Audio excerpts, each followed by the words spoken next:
One, I know the actors and actresses count has kind of been dimmed down a bit because I've been kind of busy, and just recently I finally got a guy from the Stephen James Media Group to help me, trying to achieve what I've been trying to get for over 9 years or so at this point.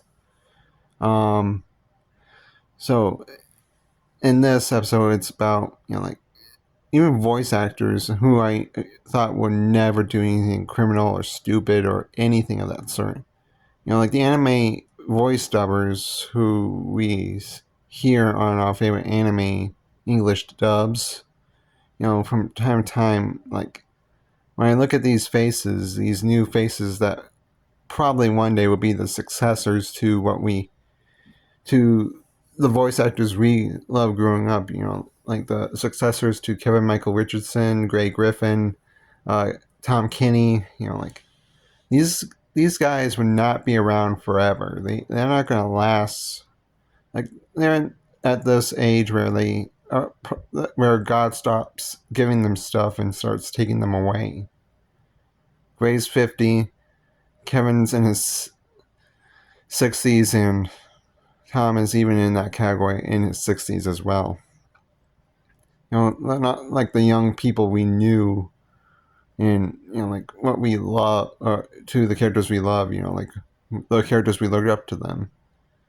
Now some of these guys, like in the SpongeBob cast list, we have Roger Bumpus, who know has some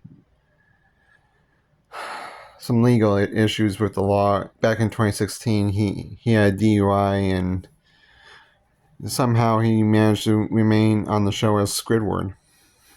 And then we go over to anime, and we have people like Chris Niosi and Vic Mignogna.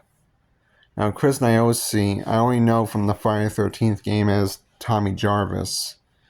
And, like, he was removed from some game, and Griffin Putau, who voices Lewis in Beastars, kind of stood up to him, and he got rejected as well. And, Kaylee Mills and Brandon Blabber, also fellow voice actors, kind of like try to support him as he kind of changes a little.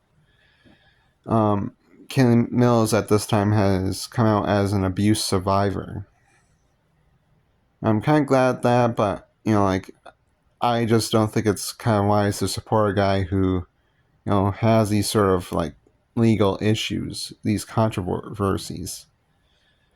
And now we got into the scumbag Vic Mignogna, who has recently gotten under the Weinstein effect radar. And really, he, like I can't really. It's just really this Weinstein effect. It's turning more people that we like into just monsters. Like a lot of these folk I don't really want to be associated with. I don't want to be with them or in the same room as them. Or I don't want them to, get up inside my head if we even meet. Like Harvey's doing his time. He's I'm sure these people don't really have a lot to repent and to regret what they did. And they think that praying will get them into heaven, but no, it's just going to lead them down more and more. Uh, as you can see, like regular voice actors, they, like what I mentioned before, Gray, Kevin, Tom, like they seem, like nice people. They seem to be, like obeying the laws and stuff like that.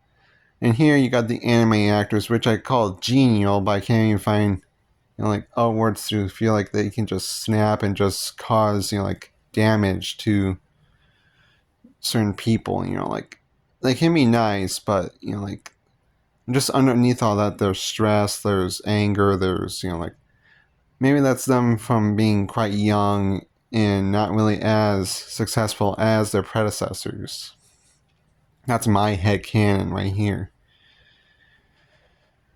Now, really, next time when you meet these sort of guys, I want you to at least try to bypass the whole, like there's got to be stress. And Erica Lindback, like she lost someone who was important to her, and like I feel like she's never the same, or like it's a long road to recovery from that certain thing, and I'm sure that like even now the wound is still fresh, and she could lash out. Like that's what it is. Anyway, this is the Actors and Actresses Count, and I'm sorry this is heavy shit.